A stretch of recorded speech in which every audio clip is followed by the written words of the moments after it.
Madame, monsieur, bonsoir. À la une de ce journal du mercredi 14 novembre, une manifestation de l'intersyndicale cet après-midi à Troyes. Un appel lancé partout en Europe pour dénoncer la politique d'austérité qui sévit actuellement dans plusieurs pays de l'Union. À Troyes, ils étaient près de 250 places de la Libération. Témoignage dans un instant. À Maïlcan, au centre de préparation des forces, les soldats français testent en ce moment le nec plus ultra du genre. Au XXIe siècle, l'équipement félin comme fantassin à équipement en liaison intégré. Autrement dit, la haute technologie pour une meilleure protection du soldat. Reportage à suivre. Et puis les images du show sur glace hier soir à la Chapelle Saint-Luc pour l'ouverture du centre commercial L'Escapade. Une patinoire, Philippe Candeloro, Surya Bonali, un feu d'artifice. Tous les ingrédients étaient réunis pour que le succès soit au rendez-vous. Une opération gagnante pour tout le monde, vous verrez. Les syndicats au bois avaient donné rendez-vous aux militants et aux salariés concernés par la crise à 14 h, place de la Libération à Troyes cet après-midi. Et le même scénario s'est produit un peu partout en Europe. Une manifestation générale était organisée ce mercredi pour protester contre les mesures d'austérité qui rejaillissent sur le quotidien des victimes de la crise économique. Dans l'aube où le chômage ne faiblit pas, les ressentiments sont nombreux. Paroles de manifestants avec Martial Roche. Vous croyez que le fait de faire payer aux gens qui n'y sont pour rien la crise financière n'est pas un sujet suffisamment important pour manifester notre mécontentement? Voilà, moi c'est pour ça que je manifeste. Je trouve anormal qu'on nous fasse payer quelque chose pour lequel on n'est pour rien. C'est un sentiment d'injustice qui animait les 250 personnes rassemblées cet après-midi dans les rues de Troyes. Sous la bannière de 5 organisations, ils répondaient à l'appel de la Confédération européenne des syndicats qui avait décidé de faire de ce 14 novembre une journée européenne de manifestation. La situation sociale en Europe se dégrade, les décisions qui sont prises ne conviennent pas aux organisations syndicales qui composent cette confédération européenne. Et donc nous avons décidé, 140 organisations, 140 confédérations européennes ont décidé de mener cette action-là aujourd'hui dans 17 pays de l'Union européenne. On espère en tout cas que c'est un début de réponse d'une opinion publique européenne et ensuite après de construire quelque chose ensemble. Dans l'Aube, plusieurs conflits ont cristallisé les conséquences sociales de la crise cette année. De Sodi Médical ou de vendeurs sous-vêtements, certains de ceux qui avaient rejoint le cortège ont perdu leur emploi cette année. J'ai été licenciée de chez BSV. Je fais la confection de enfants, body, je montais les bodys, je fermais les bodys, voilà. J'aimais bien mon boulot. Je suis un peu en colère. Pour les conflits en cours, quelques salariés du groupe Partouche étaient présents. À la fin du mois, les 20 salariés du centre d'appel pour les jeux en ligne devraient être licenciés. Le plan social est négocié au minima vraiment légaux, c'est-à-dire qu'ils font le minimum, aucune discussion n'est rentrée en marche avec les différents syndicats, tout est imposé et dans ce sens-là, dans la conjoncture économique, on doit de tout faire ce qui est dans notre pouvoir pour essayer justement de défendre et d'essayer de défendre mieux nos emplois. Avec la conjoncture actuelle, l'austérité risque de rester d'actualité pour encore un moment. Si aucune nouvelle manifestation n'est encore prévue, la mobilisation des syndicats, elle, devrait se poursuivre. À propos de syndicats, la CGT vient de trouver un accord avec la mairie de Troyes pour déménager. Elle va s'installer dans la nouvelle maison des syndicats dans l'ancienne caserne de Burnonville le 22 novembre prochain et réclame toujours la gratuité de l'occupation des lieux. C'est un peu le baromètre de la pauvreté chaque année à l'occasion de la sortie du rapport national sur les statistiques d'accueil du Secours catholique. Cet après-midi, les délégués régionaux du mouvement ont fait le point sur la situation en Champagne-Ardenne depuis 10 ans, avec une certaine stabilité, des chiffres qui restent plutôt donc équivalents l'an dernier. 3400 en situation de pauvreté constatées en 2011, mais elles durent plus longtemps et touchent de plus en plus les femmes. L'occasion également de présenter les actions locales pour venir en aide aux personnes les plus démunies. Les précisions du responsable départemental du Secours catholique, Cyril Pierson, avec Cyril Tavernet. Alors, on constate sur notre territoire, Champagne-Sud, Aube, Haute-Marne, deux tendances en termes de pauvreté. La durabilité de la pauvreté, c'est-à-dire qu'une pauvreté qui s'installe. Et le deuxième indicateur fort, c'est la féminisation de la pauvreté, c'est-à-dire plutôt donc des femmes qui sont chefs de famille, responsables, et qui ont du mal à subvenir à leurs besoins, à cause notamment de la monoparentalité, et aussi de la difficulté de l'accès à l'emploi, quand on élève des enfants. 270 bénévoles à peu près qui s'investissent localement. C'est important pour nous au Secours catholique d'avoir des équipes locales, des bénévoles qui s'investissent localement pour que les personnes en difficulté rencontrent à proximité de chez elles des bénévoles du Secours catholique qui vont bien entendu les aider matériellement. Les donateurs nous font confiance pour ça, mais aussi leur proposer de vivre un bout de chemin avec elles, de vivre des choses ensemble.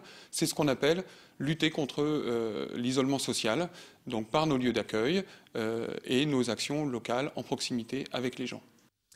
Direction Mailly-le-Camp à présent pour mieux découvrir les avancées technologiques qui équipent les soldats français au centre d'entraînement des forces militaires.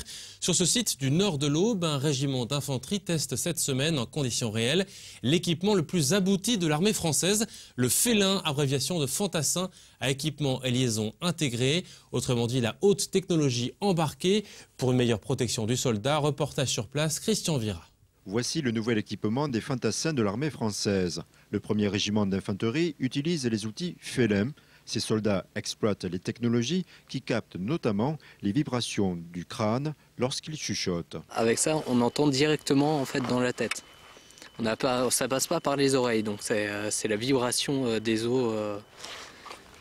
Donc plus pratique et surtout on n'a pas besoin de crier. Moins discret, le fusil FAMAS a été modifié afin d'augmenter ses capacités de destruction. Avec ce type de lunettes, on touche à 600 mètres avec un FAMAS. Et auparavant Auparavant, sans lunettes, on touchait à 300. Dotée d'une poignée servant de joystick, cette lunette apporte d'autres fonctions. On peut faire des photos, les communiquer au chef de groupe, qui lui les communique au chef de section si besoin. Là, ça passe par Wi-Fi. Ce boîtier connecté en Wi-Fi permet également d'avoir en permanence des informations sur la situation. En recomplètement logistique, que ce soit en munitions ou en alimentation. On peut aussi envoyer certaines données, tout ce qui est alerte chimique, alerte, différentes alertes. Et on peut avoir aussi éventuellement les positions ennemies sur l'écran.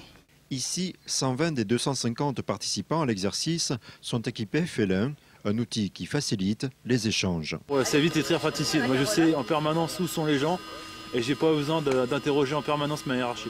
Actuellement une section d'infanterie ici, donc en interdiction face au nord avec une valorisation génie par bouchon de mine légèrement au nord de leur position. Et des comptes rendus qui jusque-là occupaient beaucoup le réseau radio qui peuvent être traités en parallèle et donc rendre le réseau radio beaucoup plus facile d'accès. Toutes ces informations sont transmises au centre opérationnel de commandement. Fini les retards des remontées d'informations, les mouvements sont suivis en direct. S1, je vous écoute. Face à Lima 3, de manière à effectuer des tirs d'opportunité, des tirs de destruction avec des obus explosifs. Donc le fantassin qui est équipé de ce système sur le terrain est géolocalisé, c'est-à-dire qu'on peut savoir exactement où il est et ensuite on peut savoir éventuellement quel est le secteur qu'il observe. Ce système Félin existe depuis 4 ans, il va être généralisé. Ces soldats, quant à eux, vont l'utiliser dès février 2013 lors de leur mission en Côte d'Ivoire. Une semaine pour mieux comprendre les enjeux du réchauffement climatique et agir. Le pari est lancé par le Grand 3 avec son premier forum climat à partir de mardi prochain au Stade de l'Aube. Des animations seront mises en place pour sensibiliser les habitants et les scolaires. 3 axes ont été envisagés. Le constat, la recherche sur le sujet et les solutions à apporter. Une opération prévention pour tenter à l'échelle de l'agglomération troyenne de réduire les vulnérabilités du territoire dans ce domaine, car cela ne concerne pas que les autres, comme le précise Jean-Jacques Arnaud, maire de Sainte-Savine et vice-président du Grand 3, et Sophie Ferté, en charge du projet. Ils sont au micro de Damien Ardois. Le territoire forcément sera impacté. Alors de quelle manière, sous quelle forme, dans quelle échéance, etc. Tout ça, ça reste encore à préciser, à peaufiner. Mais effectivement, il faut que l'on prenne conscience de ces phénomènes pour pouvoir agir, bien sûr, notre manière de consommer l'énergie, sur notre production d'énergie, sur nos modes de déplacement, sur la manière d'intervenir dans l'habitat, etc.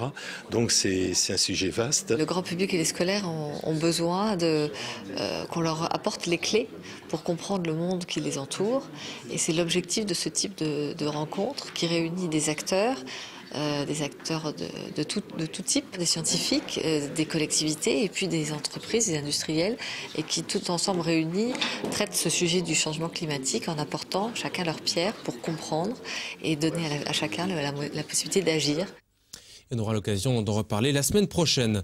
La folie escapade a opéré comme prévu, voire peut-être au-delà des espérances. Hier soir à la Chapelle Saint-Luc, l'inauguration du nouveau centre commercial de la Chapelle a d'abord été le théâtre d'embouteillages records, car les Aubois ont répondu en masse à cette proposition. Certains sont d'ailleurs venus uniquement voir le spectacle proposé vers 18h30 par Philippe Candeloro et Surya Bonali sur une patinoire de 200 mètres carrés et le feu d'artifice qui a suivi. Une opération gagnant-gagnant pour tout le monde. Reportage Cyril Tavernet. Entre le feu d'artifice et le spectacle gratuit de patinage de Philippe Candeloro et Surya Bonali, les premiers visiteurs du centre commercial L'Escapade ont vécu un soir de Noël avant l'heure. Les yeux grands ouverts autour de la patinoire installée sur le parking, le public n'a pas boudé son plaisir de voir ces vedettes de près. Bien, je suis très contente de le voir en chair et en os, ainsi que Surya Bonali aussi. Je l'aime beaucoup, je serais très contente. Je pense que c'est bien de nous inviter à un spectacle comme ça pour l'inauguration de Carrefour. Maintenant, on verra par la suite ce que ça va donner. Parce que c'est un grand champion de patinage et il est passé à la télé, donc déjà ça fait une star en plus. Comme à son habitude, le patineur star Philippe Candeloro a fait son show.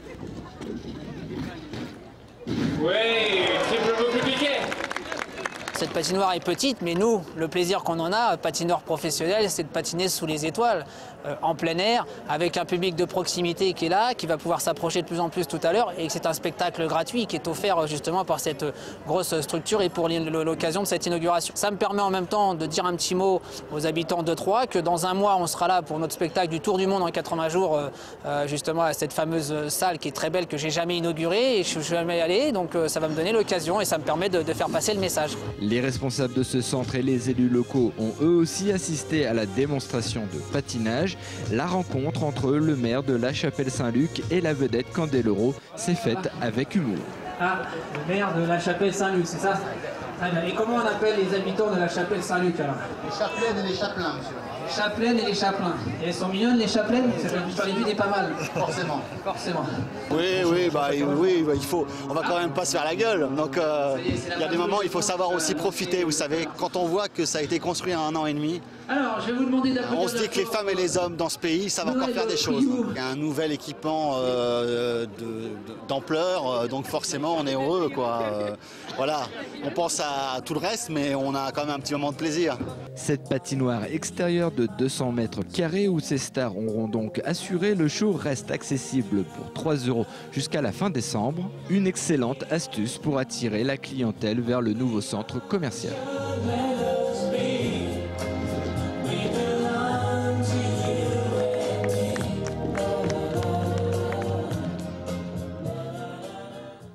Voilà pour ce show hier soir. C'est la fin de ce journal. À suivre, le thermomètre et la couleur du ciel qui reste bloqués en collection automne-hiver.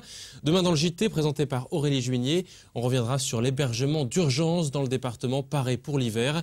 Très belle soirée à vous et à très bientôt.